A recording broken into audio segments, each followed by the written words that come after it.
নমস্কার বন্ধুরা, সবাই কেমন আছো? আশা করছি সবাই খুব ভালো আছো। কিচেন অফ দেবশ্রীর নতুন একটি রেসিপি ব্লগে তোমাদের সবাইকে স্বাগত জানাচ্ছি।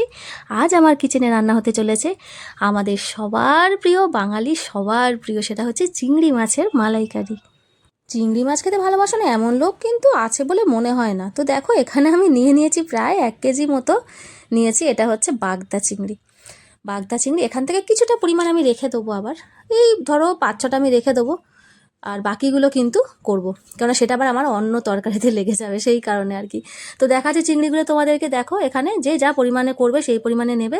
তো চিংড়িগুলো খুব ভালো করে কিন্তু আমি পরিষ্কার করে কেটে ধুয়ে নিয়েছি। দেখো, এই পরিমাণটা কিন্তু আমি করব হচ্ছে চিংড়ির মালাইকারি। তো দেখো, তার জন্য কি কি নিয়েছি, এখানে হলুদ নিয়েছি, চিনি, আর হচ্ছে নিয়েছি নুন। তো দেখো, হলুদ আর নুন দিয়ে কিন্তু আগে হচ্ছে ভালো করে চিংড়ি মাছটাকে একটু মাখিয়ে নেবো আর কি। কড়ার মধ্যে দিয়ে একেবারে মাখালেও হয়, তো আমি একটু মাখিয়েই নিচ্ছি আগে। এখানে কত পরিমাণ আছে, এখানে প্রায় ওই 750-800 গ্রাম মতো চিংড়ি মাছ কিন্তু এখানে আছে। তো এই পরিমাণে আমি করছি। আর আজকে চিংড়ি মাছের মালাইকারিটা রান্না করব কিন্তু একদম নারকেল ছাড়া। নারকেল ছাড়া যে চিংড়ি মাছের মালাইকারি হয় সেটা আবার হয় নাকি, অনেকেই কিন্তু জানে না, ভাবে যে না, নারকেল না হলে চিংড়ি মাছের মালাইকারি তো খাওয়া যাবে না। তো দেখো, সেটা কিন্তু না, আজ করব এমনি দুধ দিয়ে, প্যাকেটের যে দুধ, নর্মাল দুধ হয় সেই দুধ দিয়েই কিন্তু আজকে চিংড়ি মাছের মালাইকারিটা রান্না করব। তো দেখো, তার জন্য এখানে নিয়েছি আমি একটা 500 গ্রামের প্যাকেট, 500 গ্রামের দুধের প্যাকেট যেগুলো হয় লিকুইড, সেটা একটু জাল দিয়ে নিয়েছি, ব্যাস। একবার ফুটে উঠলেই ব্যাস বন্ধ করে দেবো, সেই রকম করে জাল দিয়ে নিয়েছি আর কি, বেশি ফোটাবো না। তো চলো রান্নাটা শুরু করা যাক। আর কি কি লাগবে এতে দেখো, এখানে দুটো বড় সাইজের আমি পেঁয়াজ নিয়েছি। পেঁয়াজগুলো একটু চৌকো করে কেটে নিয়েছি কাঁচা লঙ্কা বেশ 8-10টা মতো, ঝালটা নিজেদের পরিমাণ বুঝে দেবে। 10-12 কোয়া রসুন নিয়েছি, আর এখানে নিয়েছি ওই 1 ইঞ্চি মতো আদার টুকরো, 1 ইঞ্চি থেকে একটু বেশি। তো এগুলো সব আমি একসাথে কিন্তু মিক্সিতে পেস্ট করব। তো দেখো, পেস্টটা কিন্তু আমার কমপ্লিট। পেঁয়াজ, আদা, রসুন, কাঁচা লঙ্কা একসাথেই কিন্তু আমি পেস্ট করেছি। যেহেতু শুকনো লঙ্কা ইউজ করি না আমি, তো সেহেতু কাঁচা লঙ্কা কিন্তু এভাবে একসাথে পেস্ট করে নিয়েছি। আর পেস্টটা কিন্তু দেখো একদম রেডি আমার রান্নার জন্য। আর যেহেতু কাঁচা লঙ্কা দিয়েছি না, দেখো একটু সবুজ সবুজ ভাবে কিন্তু এসছে।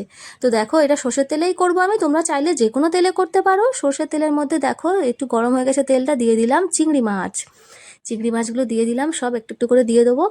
আর চিংড়ি মাছ এই তেলের মধ্যে পড়লেই ব্যাস, দেখো দেখো আস্তে আস্তে কেমন রঙটা চেঞ্জ হতে থাকছে।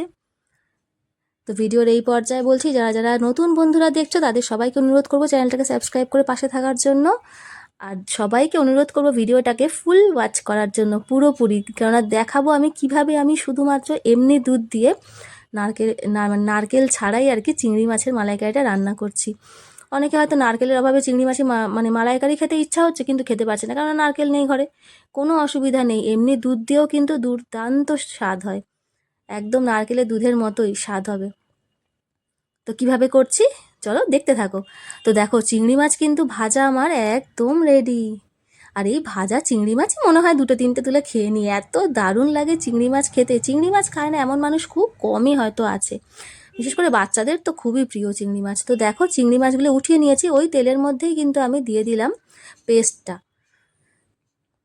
কতটা পরিমাণ তোমরা তরকারি করছো সেই অনুযায়ী কিন্তু বুঝে, মানে মশলাটা কতটা পরিমাণ হচ্ছে সেটা বুঝেই কিন্তু তেলটা দেবে। তো দেখো, বাকি যে নুন, হলুদ আর চিনিটা ছিল সেটাও কিন্তু আমি দিয়ে দিলাম।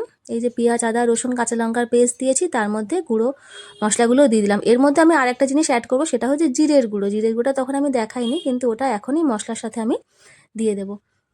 তো এটাকে কিন্তু একটু ভালোভাবে নাড়াচাড়া করতে হবে। দেখো, ওই 1 চামচেরও কম আমি জিরের গুঁড়ো কিন্তু এখানে ইউজ করেছি।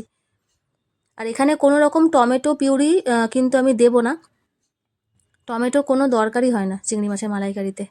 এইভাবে রান্না করলে কিন্তু স্বাদটা জাস্ট হবে অসাধারণ। কিভাবে বুঝবে? তাহলে কিন্তু করে খেয়ে দেখতে হবে একবার আমার এই প্রসেসে। তো ভালোভাবে কিন্তু দেখো নেড়ে নেড়ে, মানে গ্যাসটাকে একদম মিডিয়াম করে ভালোভাবে নেড়ে নেড়ে কিন্তু মশলাটাকে ভালো করে আমি একদম কষিয়ে নিয়েছি। ততক্ষণ পর্যন্ত মশলাটাকে মানে কষাতে হবে, যতক্ষণ না মানে তেলটা সাইড থেকে ছেড়ে যায়, তখনই বুঝবে যে মশলা কিন্তু তখন কষানো কমপ্লিট। দেখো, সাইড থেকে তেল ছেড়ে দিয়েছে, ব্যাস। একটু জল দিয়ে দিয়ে কষাবে আর কি, তা নাহলে কিন্তু আবার মশলাটা পুড়ে যাওয়ার সম্ভাবনা। অল্প অল্প জল দিয়ে কষিয়ে নিয়েছি। তারপরেই দেখো, চিংড়ি মাছটাকে দিয়ে দিলাম এই মশলাটার মধ্যে, দিয়ে মাখিয়ে নিয়েছি। নিয়ে এরপরে কিন্তু এই যে দুধটা দিয়ে দেবো। যখনই দুধটা আমরা দেবো, এটা একটা ট্রিক বলে রাখি, সব সময় গ্যাসের আঁচটা একদম লোতে করে দেবে, যতটা লো সম্ভব একদম লোতে করে দেবে, দিয়ে কিন্তু তারপরে এইভাবে নাড়তে হবে। তা নাহলে কিন্তু অনেক সময় যখন হাই ফ্লেমে আমরা দুধটা অ্যাড করি, দুধ কিন্তু কেটে যায় তরকারির মধ্যে দিলে, যেহেতু এর মধ্যে আদা মানে সমস্ত রকমের মশলা আছে আর কি, পেঁয়াজ রসুন সব কিছু আছে, অনেক সময় দুধ কেটে যাওয়ার সম্ভাবনা থাকে। তো সেহেতু কিন্তু এই রকম দেখো ফুটছে না আমার ঝোলটা, দেখেছো, কিন্তু গ্যাস কিন্তু জ্বালা একদম লো করে রেখেছি, করে এইভাবে কিন্তু একটু নাড়তে হবে, তাহলেই কিন্তু দেখবে দই বলো দুধ বলো কিচ্ছু কিন্তু ফাটবে না, মানে কেটে যাবে না আর কি। তো দেখো সমস্ত চিংড়ি মাছগুলো দিয়ে দিলাম। তো এই দেখো আমি গ্যাসের ফ্লেমটা দেখাচ্ছি, একদম আমার লো করা, কিন্তু ফুটছে না, দেখো আস্তে আস্তে আস্তে আস্তে করে ফুটছে। এইভাবে কিন্তু রেখে দেবো। তারপরে খানিকক্ষণ মোটামুটি মিনিট 5-6 হয়ে গেলে তারপরে নামানোর আগে গ্যাসের ফ্লেমটা সামান্য একটু হাই করে দেবো, মিডিয়ামের থেকে মিডিয়াম আর হাইয়ের মাঝামাঝি।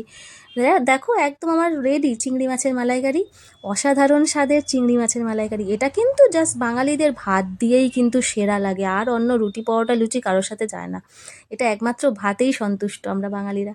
তো দেখো আজকের আমার এই রেসিপি নারকেল ছাড়া চিংড়ি মাছের মালাইকারি কেমন লাগলো তোমাদের অবশ্যই কিন্তু কমেন্ট করে জানাতে ভুলবে না।